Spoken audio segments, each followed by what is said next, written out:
देखिए कहते हैं ना ईश्वर की कृपा होती है।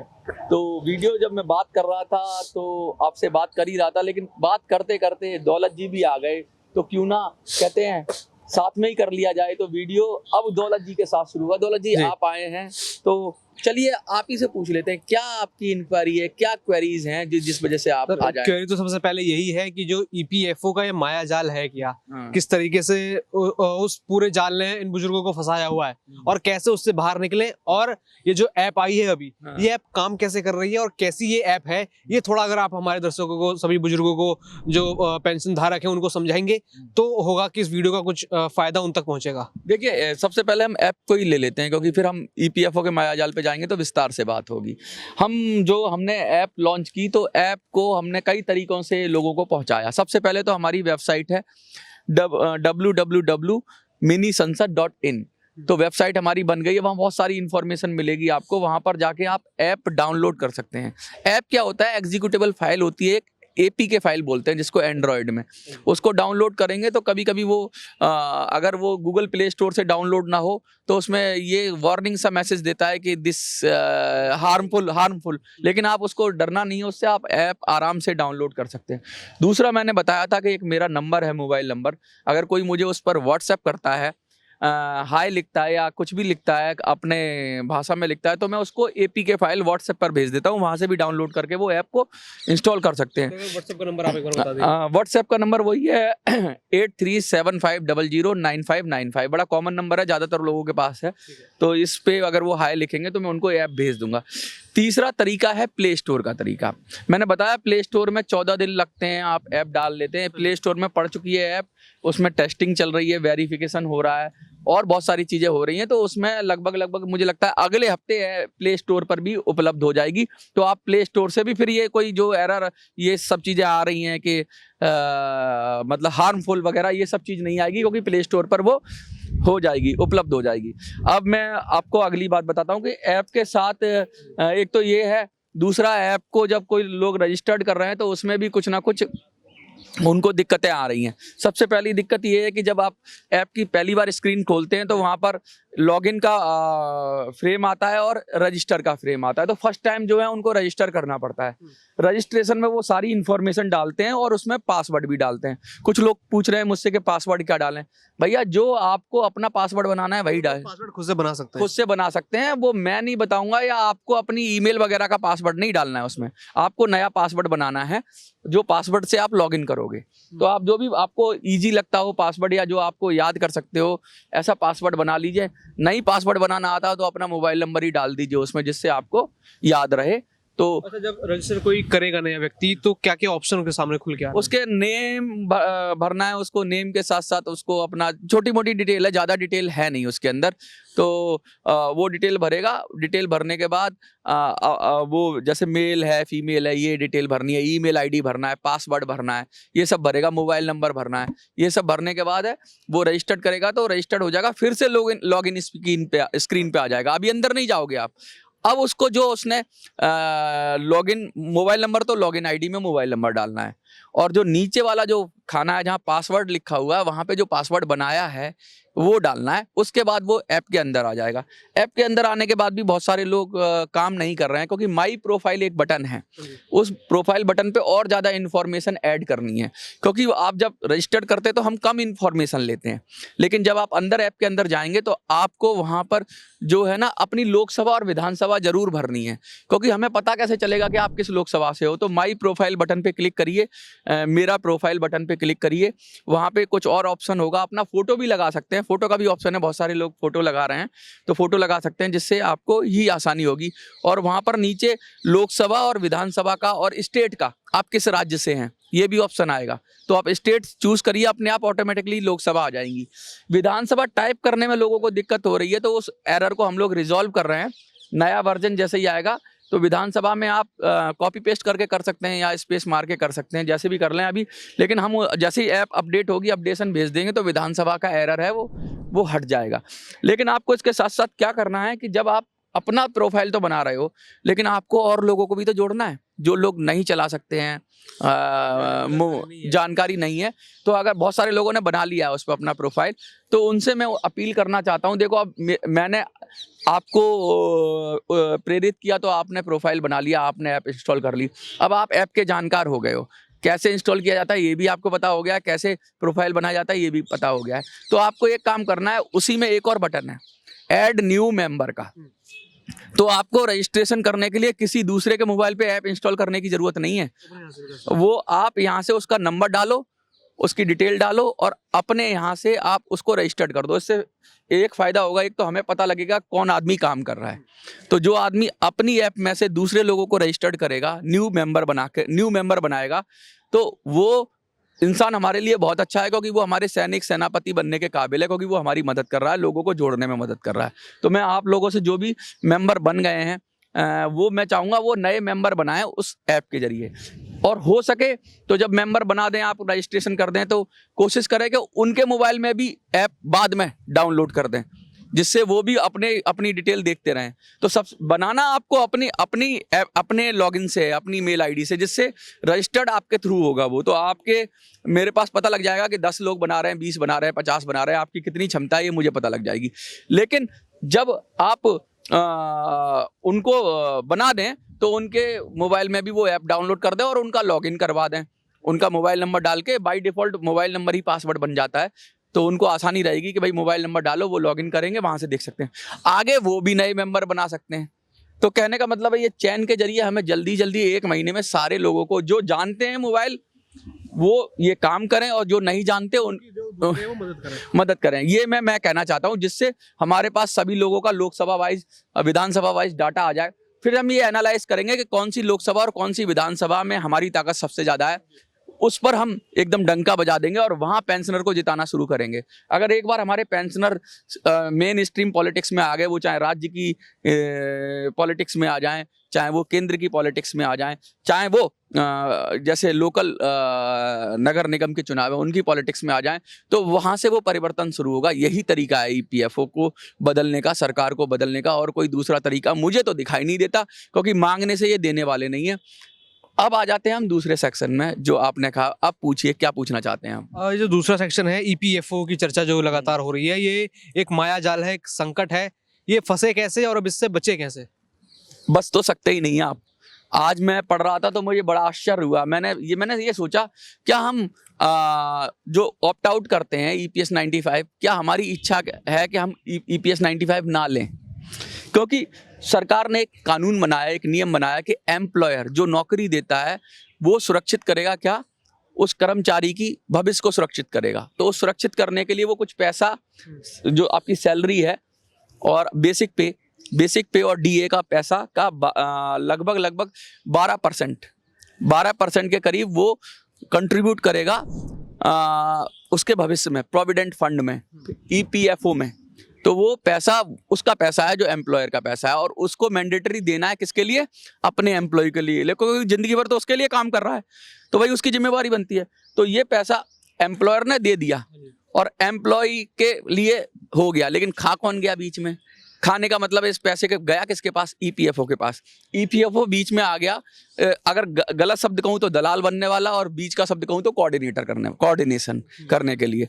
तो जो ये प्रॉब्लम व्यापारी की प्रॉब्लम नहीं है, जो आपको पैसा दे रहा है वो तो 12% दे रहा है बेचारा, लेकिन ये प्रॉब्लम ये इस बीच का जो दलाल आया है, ये उस पैसे का मैनेजमेंट या मिसमैनेजमेंट या उस पैसे के ऊपर अजगर बन के बैठ गया है, और ये उसको खाने, मतलब लोगों को उसका हक और अधिकार मिल नहीं रहा। मैं बता दूं आपको कि 8.33% के करीब पैसा ईपीएस 95 में जाता है, 12% में से। रिमेनिंग क्या बच गया आपका? रिमेनिंग बच गया आपका लगभग 3.67%। वो आपका चला जाता है कि उसके अंदर ईपीएफ फंड के अंदर, जो आपका प्रोविडेंट फंड है, जो इकट्ठा होकर बाद में मिलेगा। उस पर ब्याज भी मिलता है, जो हर साल ब्याज तय होता है। मैंने बताया था 8.25, पिछले वीडियो में बताया था कि 8.25% इस साल का ब्याज सरकार ने तय किया है। तो मोटी बात यह है कि ज़्यादा हिस्सा पेंशन में जा रहा है। व्यापारी से मिल रहा है 100 रुपये में 12 रुपया, तो उसमें से ज़्यादा कितना जा रहा है? पेंशन में जा रहा है, और लास्ट में पेंशन में से कुछ निकल नहीं रहा। तो सीधा ये तो एम्प्लॉय के साथ धोखा हो गया कि भाई उसने पूरी जिंदगी जो पैसा उसको मिलना था वो तो सरकार लेके बैठ गई, और पेंशन के नाम पे उसको मिल गया झुंझुना। तो और अगर वो चाहे कि ये मेरा 8.33% जो पैसा है ये मैं ना लूं, मतलब ये ना दूं पेंशन स्कीम में, तो ऐसा कर भी नहीं सकता। ये मैंडेटरी है। ईपीएस 95, जहां तक मुझे नॉलेज है, मैं गलत हो सकता हूं, सही हो सकता हूं, लोग बताएंगे कि ईपीएस 95 का कोई ऑप्शन नहीं है, उतना पैसा उसमें जाएगा ही जाएगा। तो हम चाहें कि हम किसी और स्कीम में इन्वेस्ट कर दें, ये 8.33% हम ब्याज पर एफडी बनवा दें या इकट्ठा कर लें या वहां डाल दें, आप कुछ नहीं कर सकते हो, पेंशन स्कीम में ही जाएगा। तो दे रहा है कोई और दे रहा है हमें, और बीच में आ गया दलाल ईपीएफओ। तो कमा कोई और रहा है, खा कोई और रहा है। खा कोई और रहा है। और कितना पैसा है ये मैं बता दूं, लगभग ये अपुष्ट स्रोतों से पता लग रहा है, मतलब ऐसा पूरा कंफर्म नहीं है, 25 लाख करोड़ रुपया जो ईपीएफओ के पास है। 25 लाख करोड़ देश का बजट है ना, पूरा बजट 1 साल का बजट, वो लगभग 50 लाख करोड़ के करीब है ये 25 का। तो 25 लाख करोड़ यानी समझो कितना ज्यादा पैसा है। पूरे देश का बजट, पूरा देश चलाने के लिए केंद्र सरकार बजट लाई है, लगभग खर्चे वर्चे मिला के 50 लाख करोड़ है, उसका आधा ईपीएफओ के पास है। ईपीएफओ क्या करता है, इसको इन्वेस्ट करता है। लेकिन कुछ लोग कहते हैं कि भाई अभी हमने जब वीडियो शुरू करी थी तो बोला क्या अदानी खा जाता है पैसा, अंबानी खा जाता है पैसा, तो भाई ऐसा नहीं है। लगभग इस फैक्ट को मैं डिनाई करता हूं, क्योंकि कुछ लोग कांग्रेस बीजेपी वाले होंगे एक दूसरे पर आरोप प्रत्यारोप करेंगे, प्राइवेट सेक्टर में पैसा चला जाता है।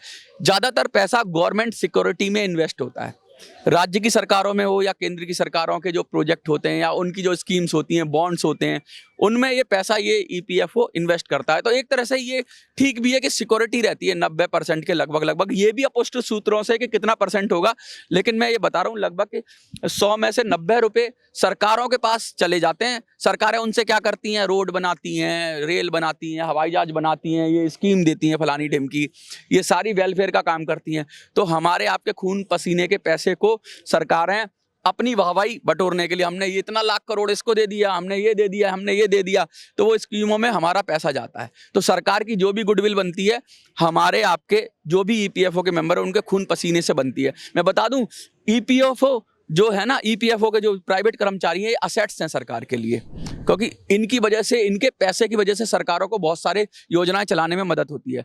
और जो सरकारी कर्मचारी हैं वो लाइबिलिटीज हैं, उनको तो पेट भर के देते रहो, उनके तो मुंह में ठूसते रहो, उनको तनख्वाह भी चाहिए, 8वां वेतन आयोग भी चाहिए, उनको पेंशन भी चाहिए, सब उनको दे दो। और काम के नाम पे आपको पता है सरकारी कर्मचारियों के क्या हालात हैं, कोई काम करने को राजी नहीं है, लेकिन उनको तो लाइबिलिटी जो काम करने में ठीक नहीं, जो बिल्कुल बेकार है, उसको तो तुम सब कुछ बांट रहे हो, और जो सब कुछ दे रहा है उसको डांट रहे हो। मैं ये नहीं कह रहा कि सरकारी कर्मचारियों को मत दो, उनको भी दो, लेकिन थोड़ा सा उनकी भी केयर करो ना। जो सचमुच जो गाय दूध दे रही है, जो बच्चा सबसे ज्यादा काम कर रहा है, जो सबसे ज्यादा आपको समर्पण कर रहा है, उनका भी तो हितों को प्रोटेक्ट करोगे।